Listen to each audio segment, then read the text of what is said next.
오늘 창피 안 당하려면 여기 찍소리 말고 계셔. 노인네가 주제 파악 좀 해.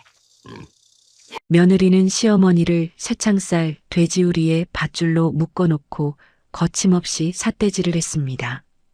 마당에서는 떠들썩한 잔치가 한창이었지만 정작 칠순잔치 주인공은 축사 냄새나는 곳에 감금되어 있었어요. 하지만 며느리는 몰랐습니다. 집 근처에서 삐까번쩍한 검은색 벤츠가 이 모든 상황을 지켜보고 있었다는 사실을. 김순자 여사 칠순잔치 당일 며느리가 이상행동 중이라는 무전이 어디론가 전해지고 있었거든요.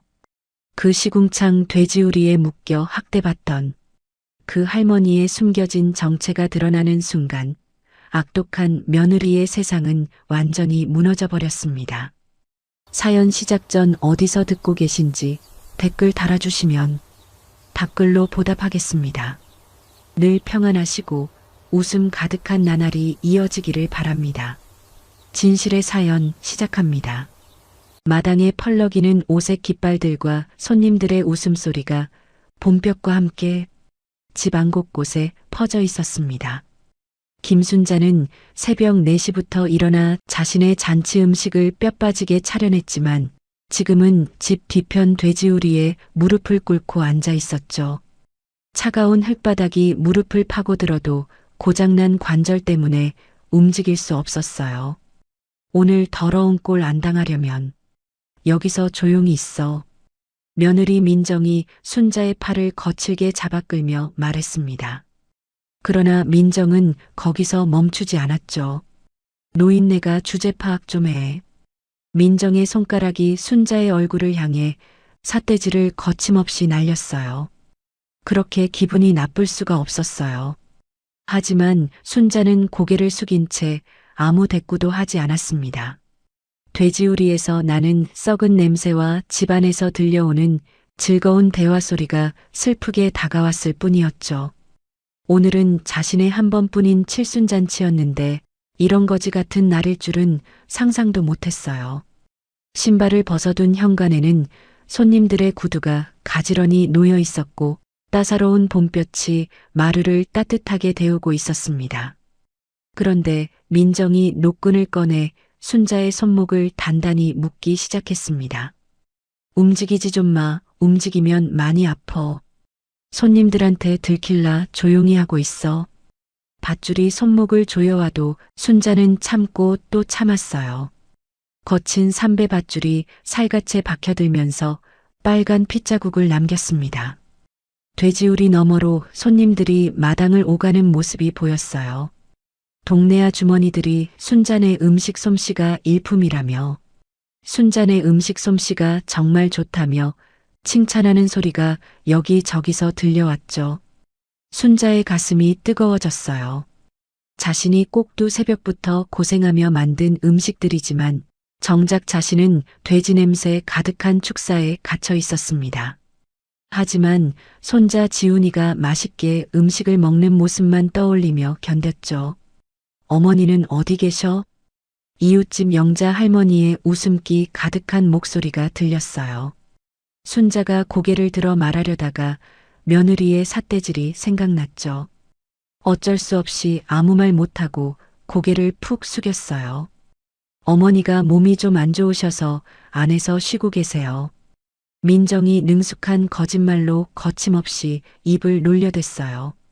손님을 향해 여시 같은 미소를 지으며 말을 이었어요. 어머니 성격상 이런 자리 싫어하시거든요. 순자는 입술을 깨물었어요. 전현이 또 거짓말을 하네 속으로 말했죠. 자신이 이런 자리를 얼마나 좋아했는지 민정이 누구보다 잘 알고 있었죠. 이웃들과 농담 따먹기 하면서 정담을 나누고 아이들 자랑을 하던 시간들이 그립기만 했어요. 그런데 집 근처 골목에서 검은 벤츠 한 대가 멈춰 서 있었어요. 딱 봐도 재벌집 차량 같았어요. 운전석에 듬직한 남자가 무전기를 입에 대고 낮은 목소리로 말했습니다. 김순자 여사 생일날인데 며느리가 또 이상한 행동 중. 이번에는 역대급임. 무전기 너머로 더욱 낮은 목소리가 들려왔죠. 계속 지켜보고 생명의 위협이 있을 시 즉각 대처하시기 바랍니다. 남자는 차창을 조금 내리고 집안 상황을 자세히 살펴보았습니다. 해가 서쪽으로 기울어갈 때까지 잔치는 계속되었어요. 손님들이 하나둘 돌아가고 마당에는 빈 그릇들만 산더미처럼 남았습니다. 순자의 다리는 이미 감각이 없어진 지 오래되었죠. 그러나 민정은 순자를 그대로 방치했어요. 이제 나와도 되겠다. 이제 잔치 끝났으니 치워야지. 민정이 밧줄을 풀어주며 차가운 목소리로 말했어요. 순자는 비틀거리며 일어났습니다. 손목에 밧줄 자국이 핏자국으로 선명하게 변해 있었죠. 하지만 아무 말 없이 부엌으로 향했어요. 부엌에는 산더미 같은 그릇들이 쌓여 있었어요. 기름때가 끼고 음식 찌꺼기가 붙은 접시들이 싱크대를 가득 메웠습니다. 하지만 순자는 찬물에 손을 담그고 조용히 설거지를 시작했어요. 손자 지훈이가 맛있게 밥을 먹던 모습을 떠올리며 참았죠. 그 아이만이 자신이 살아갈 유일한 희망이었어요. 빨리 요양원에나 보내야겠어. 민정이 소파에 다리를 올리고 앉아 말했습니다. 그러나 아들 영수가 망설이며 대답했어요. 그래도 우리 엄마인데. 영수는 텔레비전을 보면서 낄낄거리며 대충 대답했죠. 요양원비가 걱정이면 기초생활수급자로 신청하면 돼. 민정의 목소리가 단호했어요. 이미 다 알아봤어. 한 달에 100만 원 정도 아낄 수 있을걸? 민정이 계산기를 두드리며 말했습니다. 순자의 손이 떨렸어요. 그릇이 바닥에 떨어져 산산조각이 났습니다. 파편들이 사방으로 흩어졌죠. 차가운 물소리와 함께 깨진 그릇 소리가 부엌에 울려 퍼졌어요. 뭐 하는 거야? 소리치며 민정이 부엌으로 헐레벌떡 달려왔습니다. 이제는 설거지조차 제대로 못해? 정말 치매 맞네. 민정이 순자를 노려보며 말했어요. 순자는 무릎을 꿇고 조각들을 주었어요. 날카로운 파편에 손가락을 베었지만 아무 말도 하지 않았습니다. 피가 조금씩 흘러나왔지만 계속 조각을 주었죠. 그러나 민정은 도와주지 않고 팔짱을 끼고 날카롭게 째려보기만 했어요. 밤이 깊어질 무렵 순자는 다락방으로 올라갔어요. 작은 창문으로 달빛이 은은하게 들어왔습니다. 25년 전 남편과 결혼할 때는 이런 일이 일어날 거라고 생각하지 못했어요. 그때는 정말 행복한 가정을 꿈꿨었는데 현실은 너무나 달랐죠. 다음 날 새벽 순자는 평소처럼 일어나 아침 준비를 시작했어요. 그런데 민정이 부엌에 나타났습니다. 민정은 가운을 입고 머리를 대충 묶은 채 나타났죠. 어제 일은 잊어버려. 민정이 순자의 귀에 속삭였어요. 괜히 밖에 나가서 떠들고 다니지 마. 알았지? 민정의 숨소리가 순자의 목덜미에 닿았습니다. 순자는 고개를 끄덕였어요. 하지만 마음 한편으로는 분노가 치밀어 올랐죠. 지훈이가 학교에서 돌아와 순자의 손목을 바라보았습니다. 할머니, 이건 뭐예요? 빨간 자국을 손가락으로 가리키며 걱정스럽게 물었어요. 지훈이의 맑은 눈동자가 순자를 바라보고 있었죠. 할머니가 넘어져서 그래. 순자가 억지로 웃으며 말했어요. 괜찮아, 우리 지훈이. 순자는 손자의 머리를 쓰다듬어 주었습니다. 하지만 지훈이의 눈에 의심의 빛이 스쳤어요. 아이는 뭔가 이상함을 느끼고 있었죠. 오후에 민정은 동네 부인들과 수다를 떨었어요. 시어머니가 치매 기질이 있어서 걱정이에요. 민정이 가슴에 손을 얹고 걱정스러운 표정을 지었습니다. 그러나 거짓말은 계속되었어요. 요즘 가끔 이상한 말씀을 하시는데 혹시 치매 초기가 아닐까 싶어서요. 부인들이 고개를 끄덕였어요. 그럼 큰일이네요. 우리도 조심해야겠어요. 부인들이 서로 걱정스러운 표정으로 말했죠. 순자는 이웃 독거노인 할머니들을 위해 반찬을 싸고 있었어요. 과연 이런 일만이 자신에게 남은 기쁨이었죠. 김치와 나물을 정성스럽게 포장하면서 할머니들의 얼굴을 떠올렸어요. 돈도 없으면서 왜 남을 챙겨? 민정이 뒤에서 차가운 목소리로 말했습니다. 그 시간에 집안일이나 제대로 해. 그런데 순자는 멈추지 않았어요. 지훈이의 학원비 고지서를 몰래 확인했죠. 자신이 모아둔 용돈으로 대신 납부해야겠다고 생각했습니다. 내일 은행에 가서 돈을 찾아와야겠다고 마음먹었어요. 이튿날 오후 순자는 지훈이가 학교에 간 사이 조용히 집을 나섰습니다. 민정이 마트에 간 틈을 타서 은행으로 향했어요. 가방 속에 숨겨둔 통장을 꺼내며 가슴이 두근거렸죠. 은행 창구 직원이 친절하게 웃으며 50만 원을 내주었어요. 학원비 납부하러 가시는군요. 직원이 말했습니다. 순자는 고개를 끄덕이며 돈을 소중히 가방에 넣었어요. 지훈이의 학원은 집에서 10분 거리에 있었죠. 하지만 순자에게는 먼 길처럼 느껴졌어요. 학원 사무실에 들어서자 따뜻한 난방 바람과 아이들 웃음소리가 들렸습니다. 지훈이 할머니시죠? 학원 선생님이 반갑게 맞이했어요. 학원비 내러 왔어요. 순자가 조심스럽게 말했습니다. 선생님이 영수증을 끊어주며 말했어요. 지훈이가 정말 열심히 해요. 할머니가 많이 도와주시는 것 같던데. 순자의 가슴이 따뜻해졌죠. 집으로 돌아오는 길에 순자는 가벼운 발걸음으로 걸었어요. 그런데 현관문을 열자마자 민정의 차가운 목소리가 들렸습니다. 어디 갔다 와? 민정이 팔짱을 끼고 현관에 서 있었어요. 잠깐 산책하고 오는 길이야. 순자가 조심스럽게 대답했습니다. 하지만 민정의 눈빛이 예사롭지 않았죠. 저녁 무렵 민정이 순자의 통장을 뒤지기 시작했어요. 이상하네. 민정이 통장 내역을 자세히 들여다보았습니다. 그러나 순자는 모른 척하며 저녁 준비를 계속했죠. 50만 원이 없어졌네. 민정의 목소리가 높아졌어요.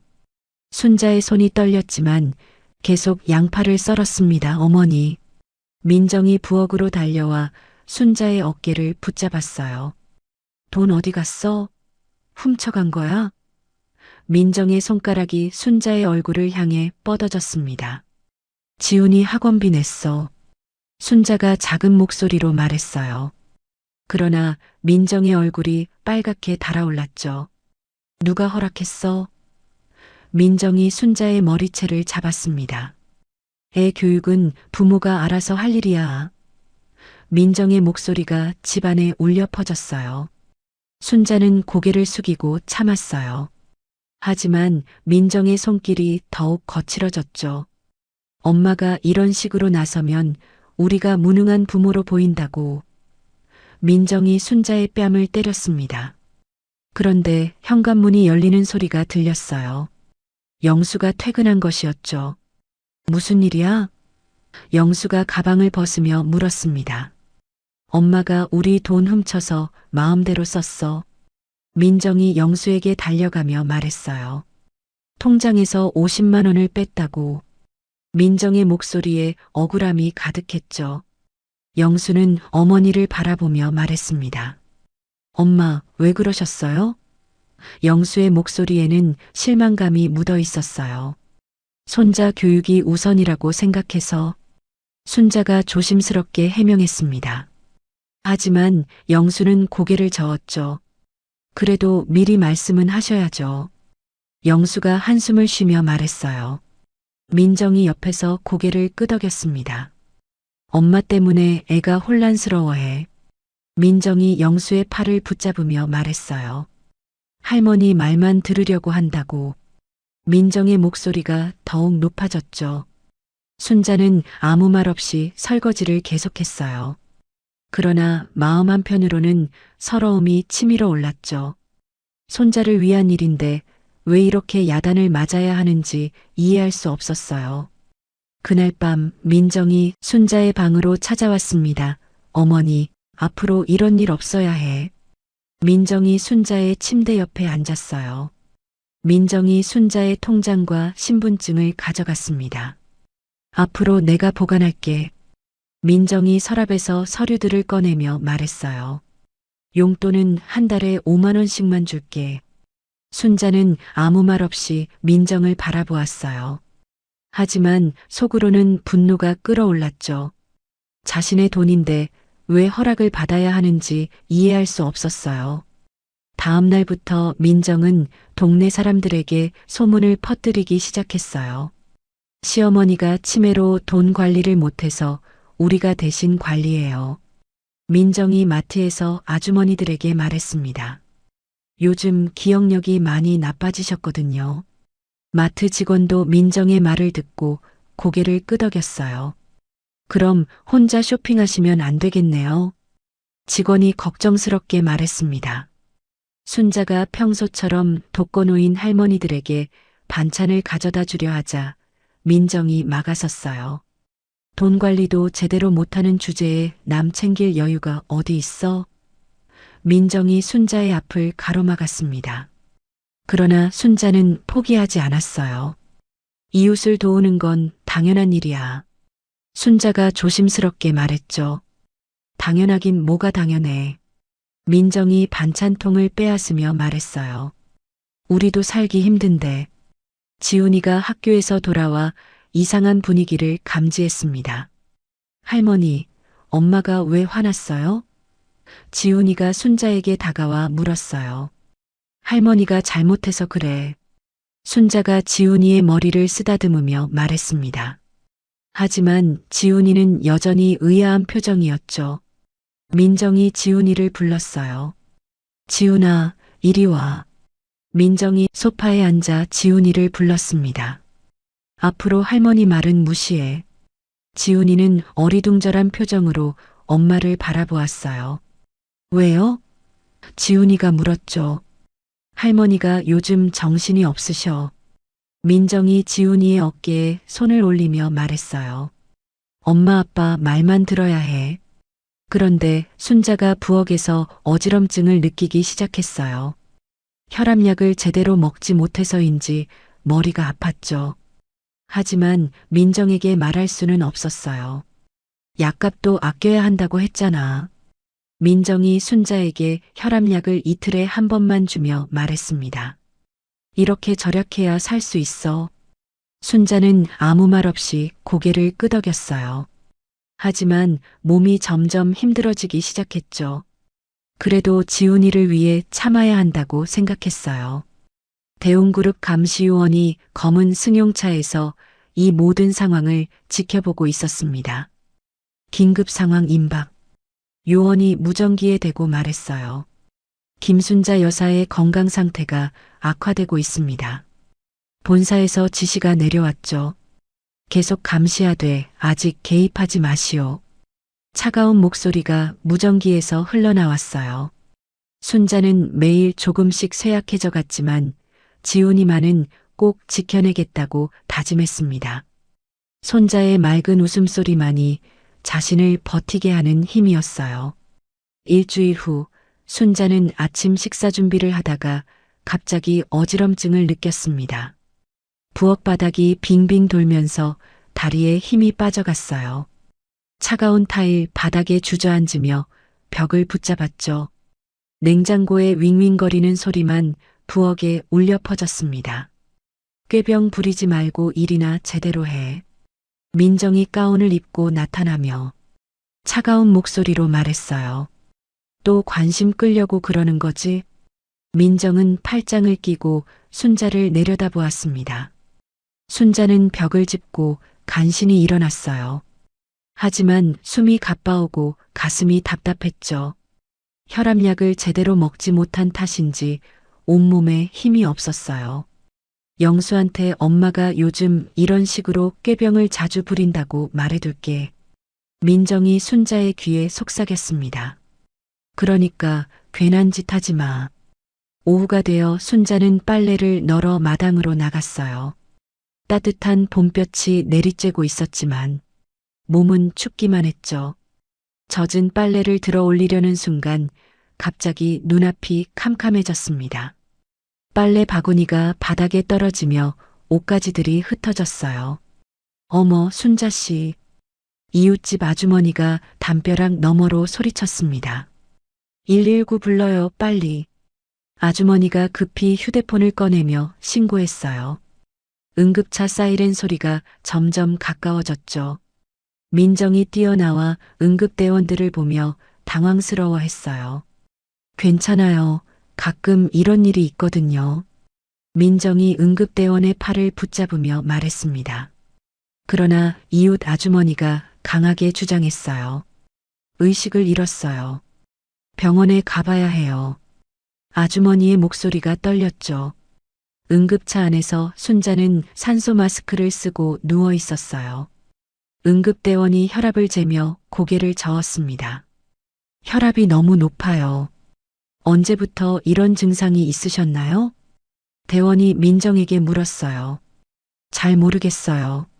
민정이 어색하게 대답했습니다. 어머니가 말씀을 잘 안 하셔서. 병원 응급실은 소독약 냄새와 환자들의 신음소리로 가득했어요. 의사가 순자를 진찰하며 눈살을 찌푸렸습니다. 탈수와 영양실조 증상이 심각해요. 의사가 간호사에게 링거 준비를 지시했죠. 몸 곳곳에 멍자국이 있네요. 간호사가 순자의 팔을 살피며 말했어요. 이건 어떻게 생긴 거죠? 간호사의 예리한 시선이 민정을 향했습니다. 넘어지셔서 그런 것 같아요. 민정이 어색하게 웃으며 대답했어요. 하지만 간호사의 의심스러운 표정은 가시지 않았죠. 의사가 순자의 처방전을 확인했어요. 혈압약이 불규칙하게 복용된 흔적이 있어요. 의사가 민정을 바라보며 말했습니다. 가정환경 조사가 필요할 것 같습니다. 그때 사회복지사 이영희가 응급실에 나타났어요. 중간 키에 단정한 정장을 입은 여성이었죠. 가정폭력 신고가 접수되어 왔습니다. 이영희가 신분증을 보여주며 말했어요. 민정의 얼굴이 새하얗게 변했습니다. 무슨 말씀이세요? 민정이 당황스러워하며 물었어요. 환자분의 상태와 가정 환경에 대해 조사하겠습니다. 이영희가 차분하게 말했습니다. 보호자분들은 잠시 밖에서 기다려주세요. 이영희가 순자와 단독 면담을 시작했어요. 어머님, 집에서 어떤 일이 있었는지 말씀해 주세요. 이영희가 순자의 손을 잡으며 부드럽게 말했습니다. 넘어져서 다쳤어요. 순자가 작은 목소리로 대답했어요. 별일 없어요. 그러나 이영희는 순자의 손목 자국을 자세히 살펴보았죠. 이건 넘어져서 생긴 상처가 아니에요. 이영희가 조심스럽게 말했습니다. 그때 지훈이가 학교에서 돌아와 병원으로 달려왔어요. 할머니, 지훈이가 응급실 문을 열며 소리쳤습니다. 눈물이 뺨을 타고 흘러내렸죠. 지훈아. 순자가 간신히 웃으며 손자를 맞았어요. 지훈이가 순자의 침대 옆에 앉았습니다. 이영희가 지훈이에게 다가갔어요. 지훈아, 할머니가 어떻게 다치셨는지 아니? 이영희가 무릎을 꿇고 지훈이와 눈을 맞췄습니다. 지훈이는 잠시 망설이다가 말했어요. 엄마가 할머니를 때렸어요. 지훈이의 목소리가 떨렸죠. 돼지우리에 묶어두기도 했어요. 이영희의 표정이 굳어졌습니다. 엄마가 할머니 약도 안 주고 밥도 적게 주라고 했어요. 지훈이가 눈물을 흘리며 말했어요. 고마워, 지훈아. 이영희가 지훈이의 어깨를 다독이며 말했습니다. 용기 내서 말해줘서 고마워. 이영희가 밖으로 나가 민정에게 말했어요. 가정폭력 의심 사례로 분류하겠습니다. 이영희의 목소리가 단호했죠. 경찰서와 연계해서 정식 조사에 착수할 예정입니다. 민정이 영수의 팔을 붙잡았어요. 이게 무슨 일이야? 민정의 목소리가 떨렸습니다. 그날 밤 민정은 영수에게 화를 냈어요. 엄마 때문에 우리 집안이 망신당하고 있어. 민정이 거실을 왔다 갔다 하며 말했습니다. 빨리 요양원에 보내야겠어. 영수는 소파에 앉아 고개를 숙이고 있었어요. 그래도 우리 엄마인데. 영수가 힘없이 중얼거렸죠. 한편 병실에서 순자는 창밖을 바라보고 있었어요. 어둠 속에서 반짝이는 불빛들이 보였죠. 지금까지의 인생이 주마등처럼 지나갔어요. 문득 25년 전 아버지의 임종 장면이 떠올랐습니다. 순자야, 언젠가 너를 다시 찾을 것이다. 아버지의 마지막 말이 귓가에 맴돌았어요. 하지만 그게 무슨 뜻인지 여전히 알 수 없었죠. 바로 그 시각 대웅그룹 비서실에서는 차민수가 긴급 보고를 받고 있었어요. 김순자 여사가 병원에 입원했습니다. 부하 직원이 서류를 내밀며 말했습니다. 차민수가 서류를 훑어보며 말했어요. 드디어 개입할 때가 왔군. 차민수의 눈빛이 날카로워졌죠. 회장님께 즉시 보고 드려. 차민수는 25년간 수집한 순자의 생활 기록 파일을 꺼냈어요. 며느리의 학대 증거들과 함께 두툼한 보고서를 정리했습니다. 이제 모든 것을 준비할 시간이다. 차민수가 전화기를 들며 중얼거렸어요. 순자는 여전히 자신에게 무슨 일이 일어날지 전혀 모르고 있었습니다. 같은 날 오후 병원 주차장에 검은 벤츠 S클래스 몇 대가 경호원과 함께 조용히 들어왔습니다. 운전석에서 내린 남자는 고급 정장을 차려입고 있었어요. 차민수였죠. 그는 병원 로비를 지나 순자의 병실을 향해 걸었습니다. 복도에는 소독약 냄새와 함께 환자들의 가족들이 오가는 발소리가 들려왔어요. 병실 문을 노크하고 들어선 차민수를 보고 순자는 당황했어요. 누구세요? 순자가 침대에서 몸을 일으키며 물었습니다. 민정과 영수도 이상한 분위기를 감지했죠. 창밖으로 들어오는 오후 햇살이 병실을 따뜻하게 비추고 있었어요. 김순자 여사님이시죠? 차민수가 정중하게 인사하며 말했어요. 저는 여사님의 아버님과 관련된 일을 하는 사람입니다. 차민수의 목소리는 차분하면서도 권위가 있었죠. 하지만 구체적인 신분은 밝히지 않았어요. 순자의 눈이 커졌어요. 아버지와 관련된 일이요? 순자가 떨리는 목소리로 물었습니다. 아버지는 25년 전에 돌아가셨는데 무슨 일인지 궁금했어요. 가슴이 두근거리기 시작했죠. 혹시 단독으로 면담이 가능할까요? 차민수가 민정과 영수를 바라보며 말했어요. 중요한 이야기가 있습니다. 차민수의 시선이 날카로웠죠. 민정이 불안한 표정으로 영수를 쳐다보았어요. 저희가 가족인데 왜 따로 이야기해야 해요? 민정이 의심스러운 목소리로 물었습니다. 손으로 가방 끈을 꼭 쥐고 있었어요. 그러나 차민수는 단호했어요. 죄송하지만 본인과만 이야기할 수 있는 사안입니다.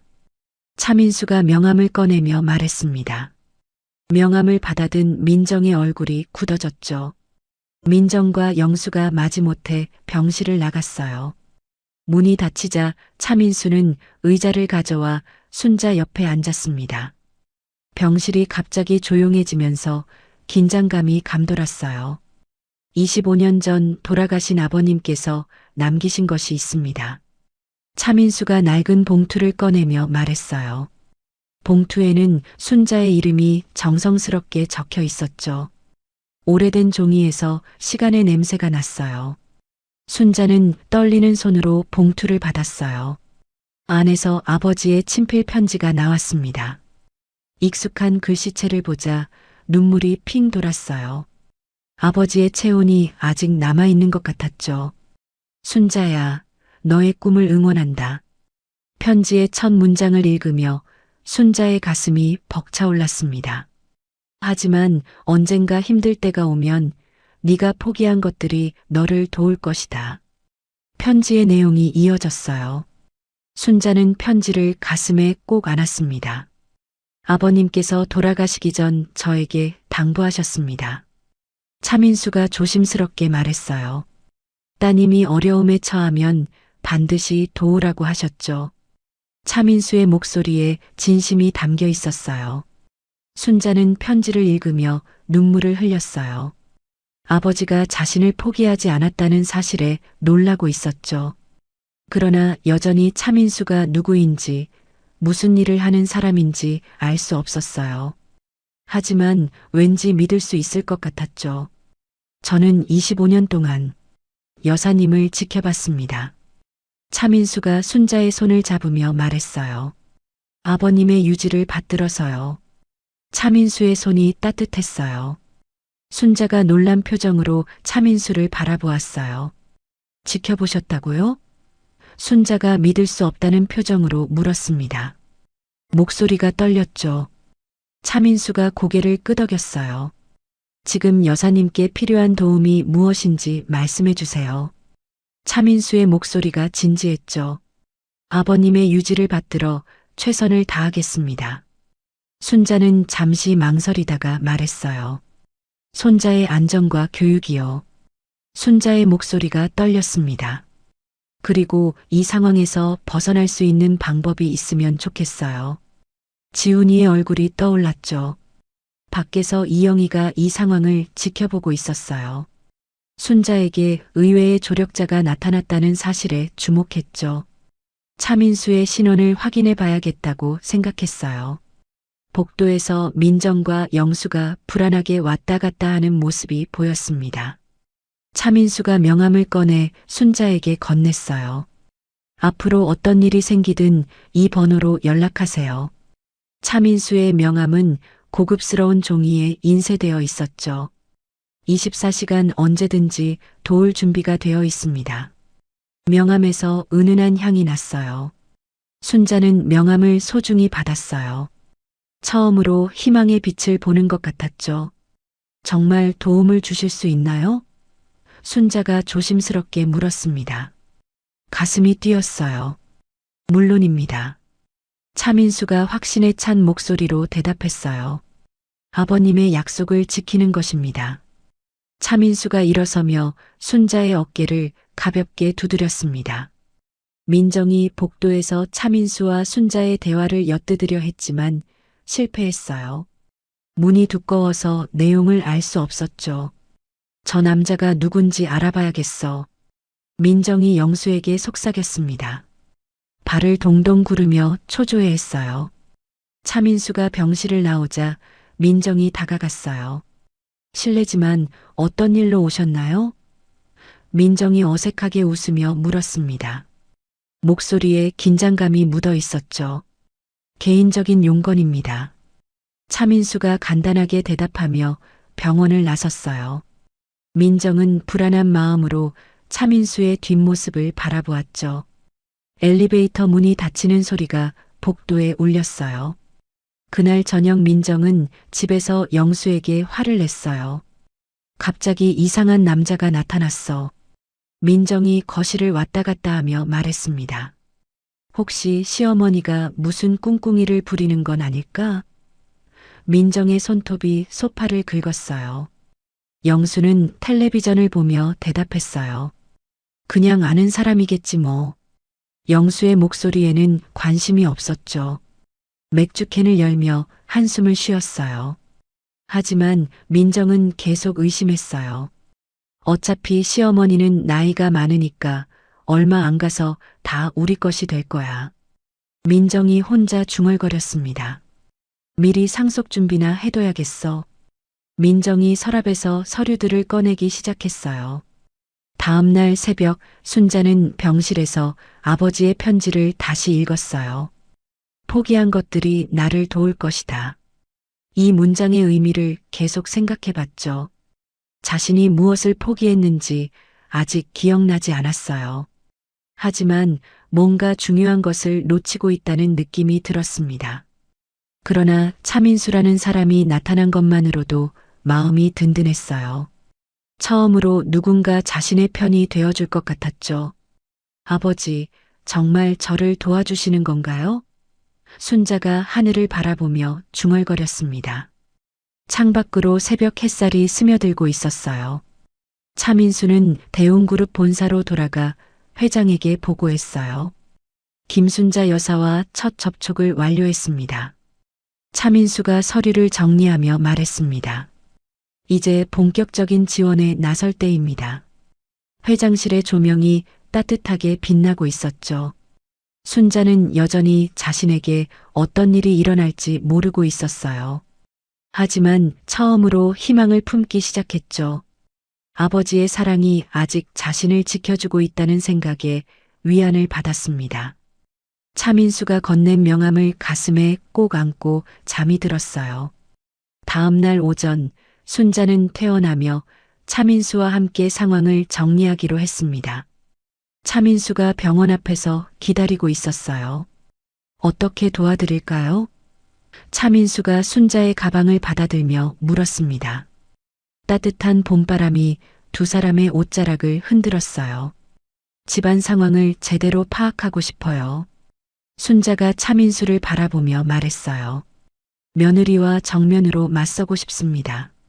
순자의 목소리에 처음으로 힘이 들어갔죠.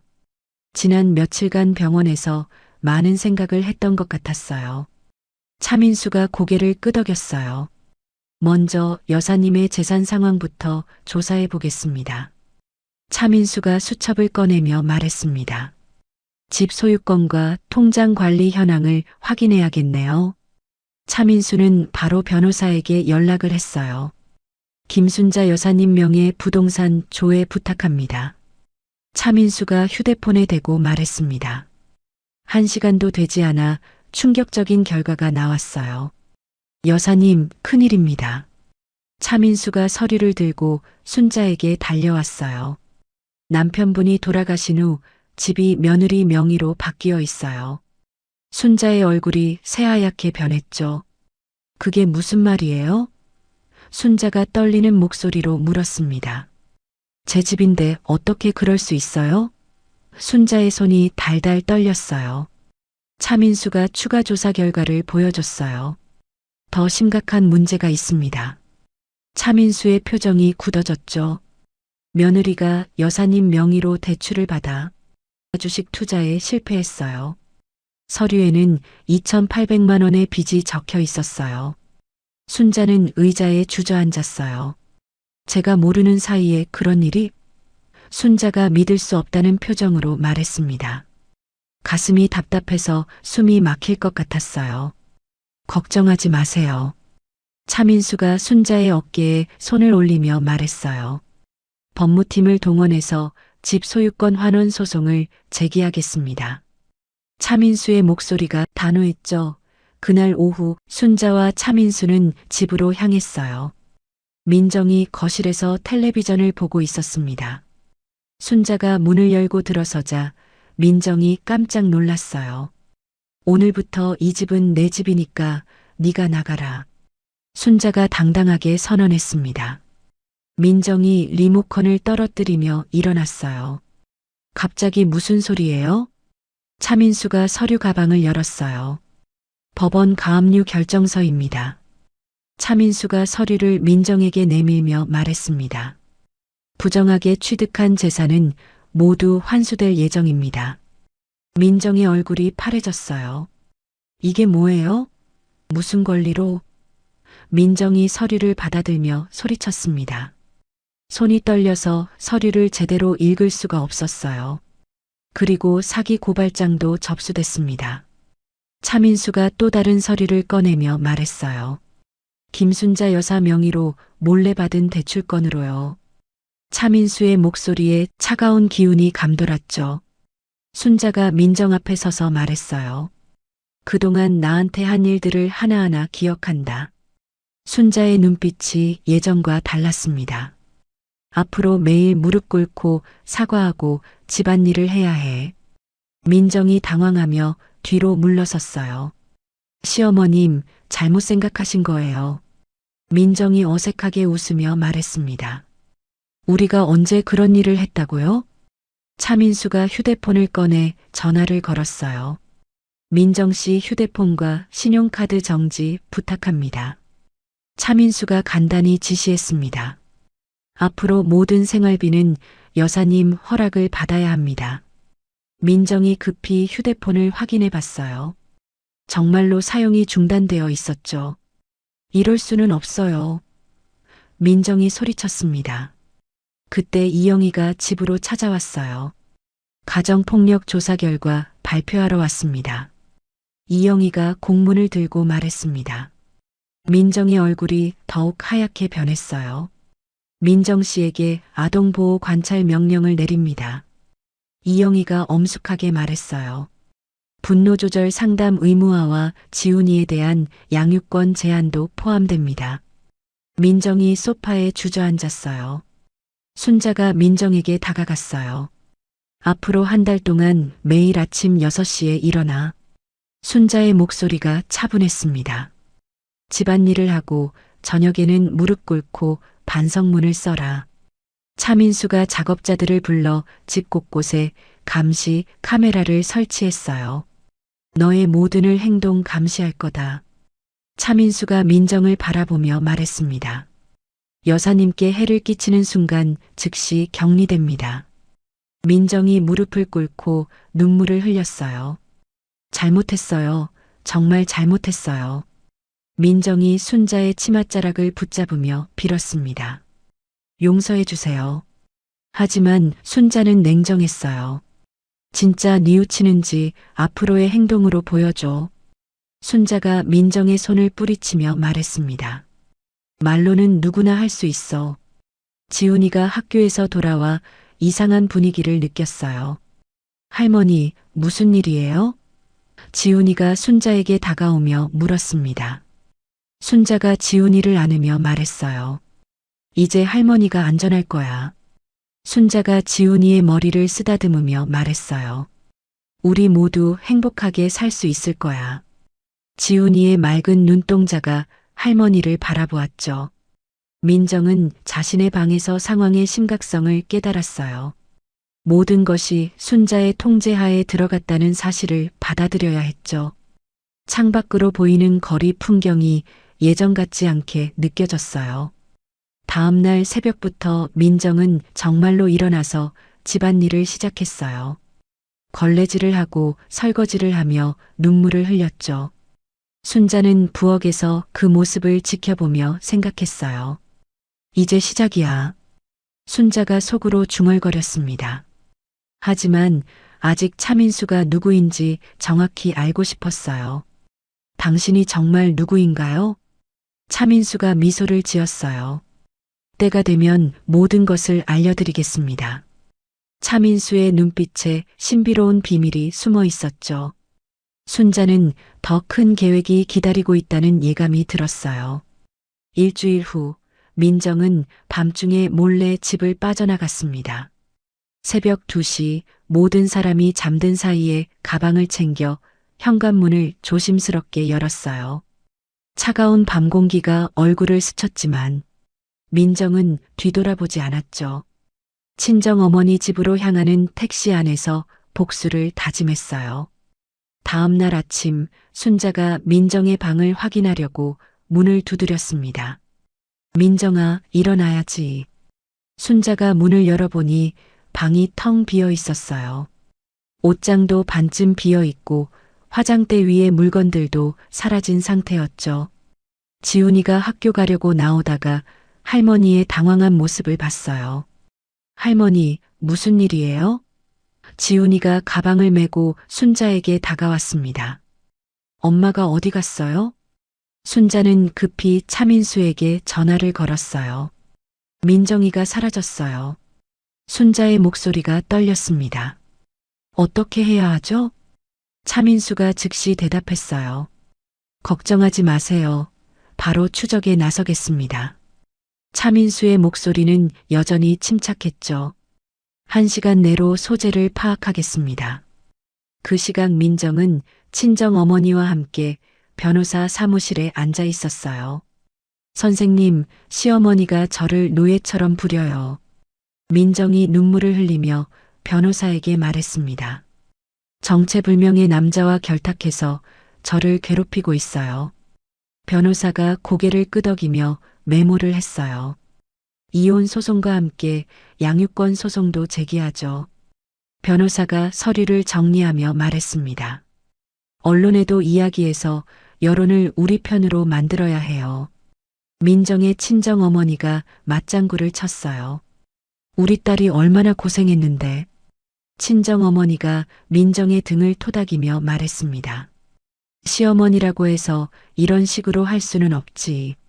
변호사가 언론사에 전화를 걸기 시작했어요. 재벌 시어머니가 며느리를 학대한다는 제보가 있는데요. 변호사의 목소리에 확신이 담겨 있었죠. 아주 흥미로운 스토리가 될 것 같은데요. 오후에 첫 번째 기사가 나왔어요. 재벌가 며느리의 절규라는 제목이었죠. 민정의 사진과 함께 눈물 흘리는 모습이 크게 실렸어요. 기사에는 순자를 악역으로 만드는 내용들이 가득했습니다. 권력을 악용해 며느리를 괴롭히는 악독한 시어머니. 기사 내용을 읽은 순자의 얼굴이 굳어졌어요. 정체불명의 남자와 결탁해 감시와 통제를 일삼는다. 차민수를 향한 의혹도 함께 제기되었죠. 연이어 나오는 악성 기사들 때문에 인터넷은 난리가 났어요. 댓글창에는 순자를 비난하는 글들이 쏟아졌죠. 재벌이라고 해서 이런 짓을 해도 되는 건가? 며느리가 불쌍하다. 차민수가 순자에게 찾아와 상황을 설명했어요. 여론이 불리하게 돌아가고 있습니다. 차민수의 표정도 어두워져 있었죠. 일시적으로 후퇴하는 것이 좋겠습니다. 하지만 가장 큰 문제는 지훈이었어요. 학교에서 아이들이 할머니가 나쁜 사람이라며 놀렸습니다. 지훈이는 친구들의 시선을 피해 화장실에 숨어서 울었어요. 집에 와서는 열까지 나며 아팠죠. 할머니, 정말 나쁜 사람이에요? 지훈이가 침대에 누워 순자에게 물었습니다. 친구들이 그렇게 말해요. 지훈이의 맑은 눈동자에 눈물이 고여 있었어요. 순자의 가슴이 찢어질 것 같았어요. 아니야, 할머니는 나쁜 사람이 아니야. 순자가 지훈이의 이마에 손을 올리며 말했습니다. 친구들이 잘못 알고 있는 거야. 민정은 텔레비전 방송에까지 나왔어요. 시어머니가 저를 돼지우리에 가두고 학대했어요. 민정이 카메라 앞에서 눈물을 흘리며 말했습니다. 정체불명의 남자와 함께 저를 감시하고 통제했어요. 방송 프로그램 진행자가 민정에게 동정적인 목소리로 물었어요. 지금 어떤 기분이세요? 진행자가 민정의 손을 잡으며 말했습니다. 무서워요. 정말 무서워요. 민정이 몸을 떨며 대답했어요. 시어머니의 보복이 두려워서 잠도 못 자고 있어요.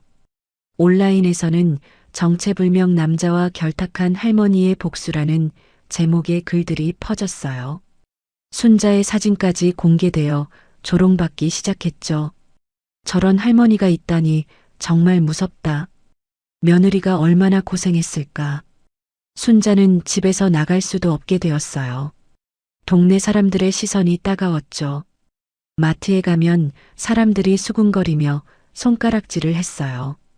내가 너무 욕심을 부린 걸까? 순자가 차민수에게 말했어요. 모든 것을 포기하고 조용히 살고 싶어요. 순자의 목소리에 절망이 가득했죠. 하지만 이영희가 찾아와 다른 조언을 했어요. 지금 포기하면 민정은 더욱 악해질 거예요. 이영희가 순자의 손을 잡으며 말했습니다. 지훈이도 결국 피해를 볼 거예요. 그날 밤 지훈이가 열을 내며 중얼거렸어요. 엄마가 보고 싶어. 지훈이가 잠꼬대로 엄마를 찾았습니다. 순자는 지훈이 곁에 앉아서 밤새 지켜봤어요. 가족이 이렇게 해체되는 게 맞나? 순자가 창밖을 바라보며 생각했습니다. 달빛이 차갑게 방을 비추고 있었어요. 모든 것이 자신의 잘못인 것 같아 마음이 무거웠죠. 차민수마저 어려운 표정을 지었어요. 여론이 너무 악화되어 제대로 도움을 드릴 수 없는 상황입니다.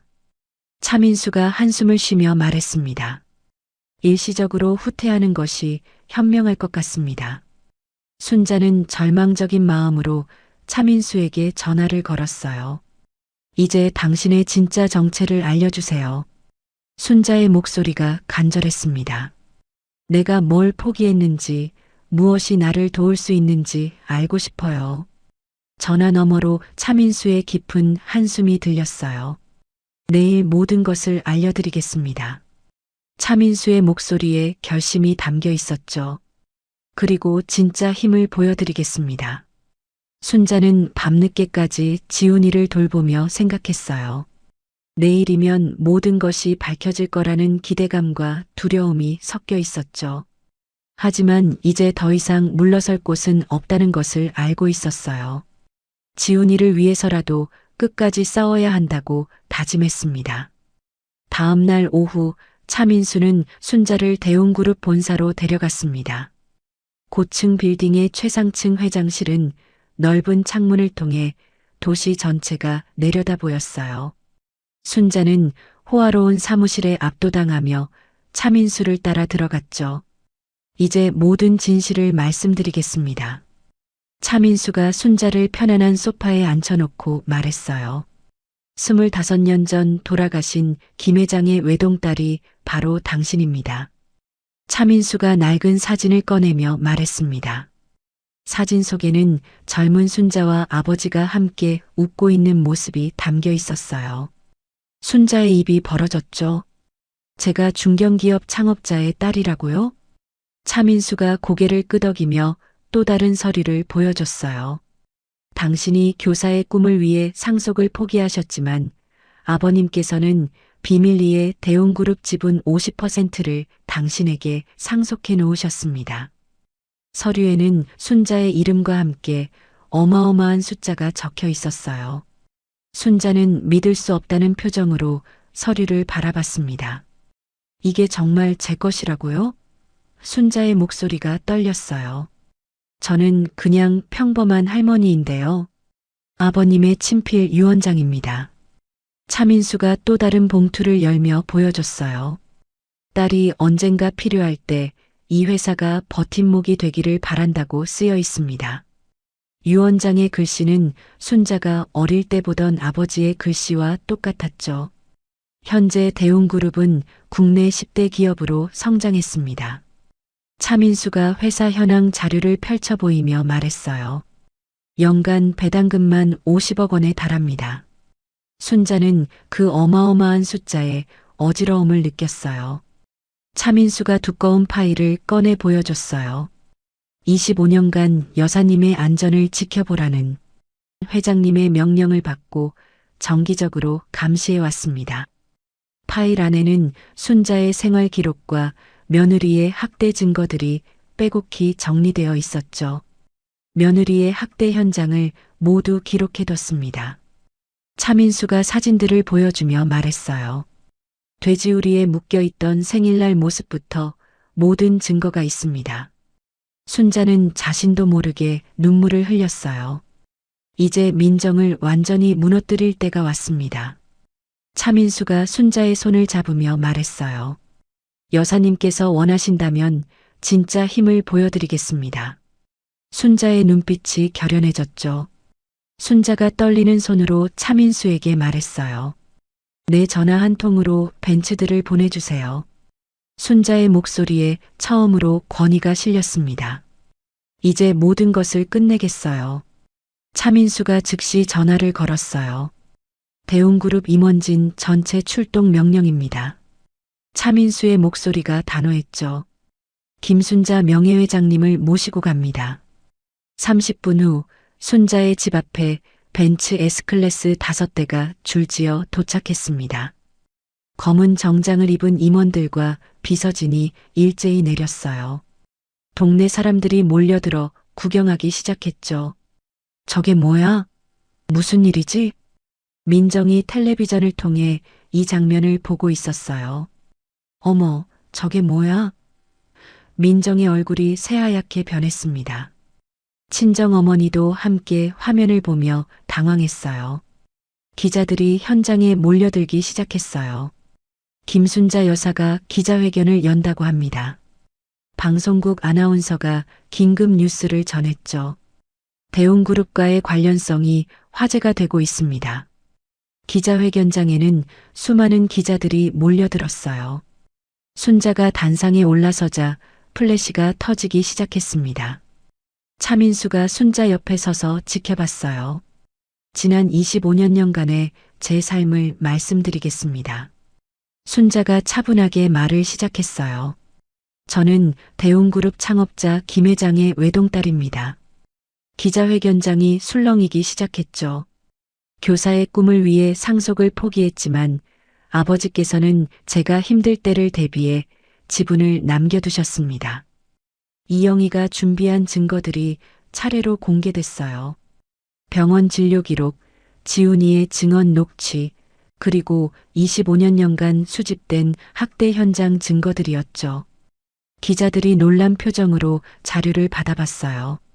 특히 제 60번째 생일날 며느리가 저를 돼지우리에 묶어두고 학대하는 영상을 보여드리겠습니다. 대형 스크린에 그날의 참혹한 장면이 재생됐어요. 기자회견장이 경악으로 가득 찼죠. 추가로 대웅그룹 감시팀이 몰래 촬영한 영상들도 있습니다. 더 많은 학대 영상들이 공개되자 기자들이 숨을 죽였어요. 저는 돈이나 권력 때문에 싸우는 것이 아닙니다. 순자의 목소리가 힘차게 울려 퍼졌어요. 손자가 안전하게 자랄 권리와 노인이 존엄하게 살 권리를 위해 싸우는 것입니다. 박수 소리가 기자회견장을 가득 메웠죠. 기자회견이 끝나자마자 여론이 완전히 뒤바뀌었어요. 민정이 정말 악독한 며느리였네. 순자 할머니가 너무 불쌍해. 온라인 댓글창이 민정을 비난하는 글들로 가득 찼어요. 민정의 변호사가 급히 전화를 걸어왔어요. 죄송하지만 더 이상 변호를 맡을 수 없습니다. 변호사의 목소리가 차가웠죠. 사건을 그만두겠습니다. 차민수가 추가로 공개한 민정의 사기 행각들이 언론에 보도됐어요. 순자 명의 도용, 부동산 사기, 대출 사기 등이 상세히 밝혀졌죠.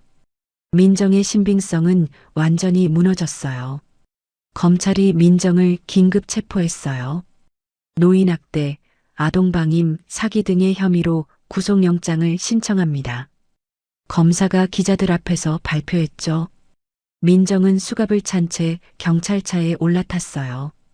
법정에서 민정은 울면서 호소했어요. 정말 잘못했습니다.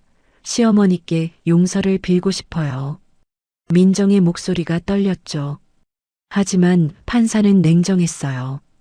계획적이고 지속적인 학대로 판단됩니다. 판사가 판결문을 읽으며 말했어요. 징역 1년 6개월을 선고합니다.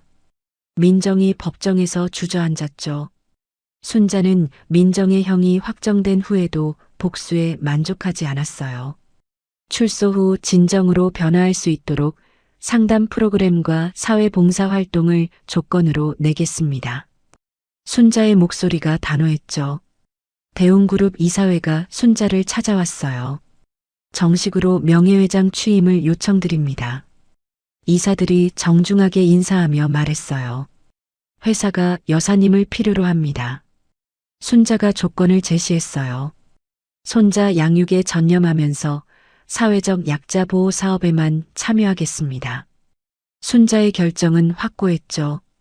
그 외의 경영에는 관여하지 않겠어요. 자신이 겪은 일을 계기로 노인학대 방지 재단을 설립하겠습니다. 순자가 기자들 앞에서 발표했어요. 피해자 지원과 가해자 교육 프로그램에 50억 원을 투자하겠습니다. 박수 소리가 다시 한번 터져 나왔죠. 지훈이가 학교에서 돌아와 할머니를 안았어요. 할머니, 이제 정말 안전한 거죠? 지훈이의 목소리에 안도감이 묻어 있었어요. 순자는 손자를 꼭 안으며 눈물을 흘렸죠. 그날 밤 순자는 창밖을 바라보며 생각했어요. 60살 생일부터 시작된 고난의 시간들이 이제 끝났다는 안도감이 들었죠. 아버지, 정말 저를 지켜주셨군요. 순자가 하늘을 바라보며 감사의 인사를 올렸습니다. 6개월 후 교도소 면회실에는 따뜻한 햇살이 들어오고 있었습니다. 민정이 회색 수감복을 입고 순자 앞에 앉아 있었어요. 살이 많이 빠진 민정의 얼굴에는 후회와 반성의 빛이 역력했죠. 어머님, 정말 죄송합니다. 민정의 목소리가 떨리고 있었어요. 순자는 차분한 표정으로 민정을 바라봤습니다. 상담 프로그램은 잘 받고 있니? 순자가 조심스럽게 물었어요. 네, 매주 2번씩 받고 있어요. 민정이 고개를 끄덕이며 대답했죠. 출소하면 우리 집으로 돌아올 수 있어. 순자가 민정의 손을 잡으며 말했어요. 하지만 조건이 있어. 순자의 목소리가 단호해졌죠. 민정이 긴장한 표정으로 순자를 바라봤어요. 첫째, 완전한 사과와 반성이야. 순자가 손가락을 하나씩 세며 말했습니다. 둘째, 월 1회 상담을 계속 받아야 해. 민정이 진지하게 고개를 끄덕였어요. 셋째, 지훈이에 대한 양육 방식을 완전히 바꿔야 해. 순자의 목소리에 경고가 담겨 있었죠. 넷째, 나에 대한 존중과 효도는 기본이야. 민정의 눈에서 눈물이 흘러내렸어요. 마지막으로 노인학대 방지 재단에서 1년간 봉사활동을 해야 해. 순자가 마지막 조건을 말했어요. 매주 피해자들에게 사과 편지도 써야 하고. 민정이 무겁게 고개를 끄덕였죠. 출소 당일 순자와 지훈이, 영수가 교도소 앞에서 기다리고 있었어요. 차가운 겨울바람이 불고 있었지만 마음만은 따뜻했죠. 민정이 교도소 문을 나서자 지훈이가 달려갔어요. 엄마. 지훈이의 목소리에 그리움이 가득했어요. 민정이 지훈이를 안으며 눈물을 흘렸어요. 지훈아, 엄마가 정말 미안해. 민정의 목소리가 떨렸습니다. 이제 달라질 거야. 집으로 돌아온 민정은 순자 앞에 무릎을 꿇었어요. 거실 바닥이 차가웠지만 민정은 꿈쩍하지 않았죠. 어머님, 진심으로 잘못했습니다. 민정이 깊숙이 고개를 숙이며 말했어요. 앞으로 달라지겠습니다. 민정의 목소리에 진정성이 느껴졌어요. 어머님을 진심으로 모시겠습니다. 순자는 민정을 바라보며 잠시 생각했죠. 행동으로 보여줘. 순자가 차분하게 말했어요. 말은 누구나 할 수 있어. 순자의 눈빛이 여전히 날카로웠죠. 순자가 마지막 경고를 했어요. 너도 내 가족이지만 지훈이의 안전이 최우선이야. 순자의 목소리가 단호했습니다. 지훈이에게 해를 끼치는 순간 즉시 격리될 거야. 민정이 온몸으로 고개를 끄덕였어요. 새로 시작된 가정에서 민정은 달라진 모습을 보였어요. 매일 아침 일찍 일어나 순자에게 정중하게 인사를 올렸죠. 어머님, 안녕히 주무셨어요? 민정의 목소리가 예전과 달랐어요. 집안일도 솔선수범해서 도왔어요. 설거지를 하고 청소를 하며 빨래도 개었죠. 지훈이와의 대화에서도 존중하는 태도를 보였어요. 지훈아, 오늘 학교에서 뭐 배웠니? 민정이 부드럽게 물었어요. 노인학대 방지 재단에서의 봉사활동도 성실히 했어요. 매주 화요일과 목요일마다 재단에 나가서 일했죠. 피해자들의 이야기를 들으며 자신이 저지른 일의 심각성을 깨달았어요. 제가 정말 잘못했습니다. 민정이 다른 피해자들에게 진심으로 사과했어요. 순자는 대웅그룹 명예회장으로서 재단 운영에 전념했어요. 넓은 사무실에서 직원들과 회의를 하며 계획을 세웠죠. 이번 달에 새로운 피해자 100명을 더 지원하겠습니다. 순자의 목소리에 사명감이 담겨 있었어요. 가해자 교육 프로그램도 확대했어요. 전국 각지에서 교육을 받으러 오는 사람들이 늘어났죠. 노인학대는 절대 용납할 수 없는 범죄입니다. 순자가 교육생들 앞에서 강의했어요.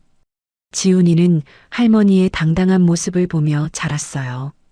나도 할머니처럼 의로운 사람이 되고 싶어. 지훈이가 순자에게 말했죠. 약한 사람들을 도와주는 일을 하고 싶어요.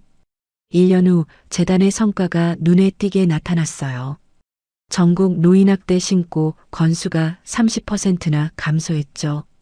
조기 발견율도 크게 향상되었어요. 순자 명예회장님의 노력 덕분입니다. 재단 직원들이 감사 인사를 올렸어요. 영수도 많이 달라졌어요. 회사 일보다 가족을 우선시하게 되었죠. 엄마, 오늘 저녁은 집에서 같이 먹어요. 영수가 순자에게 다정하게 말했어요.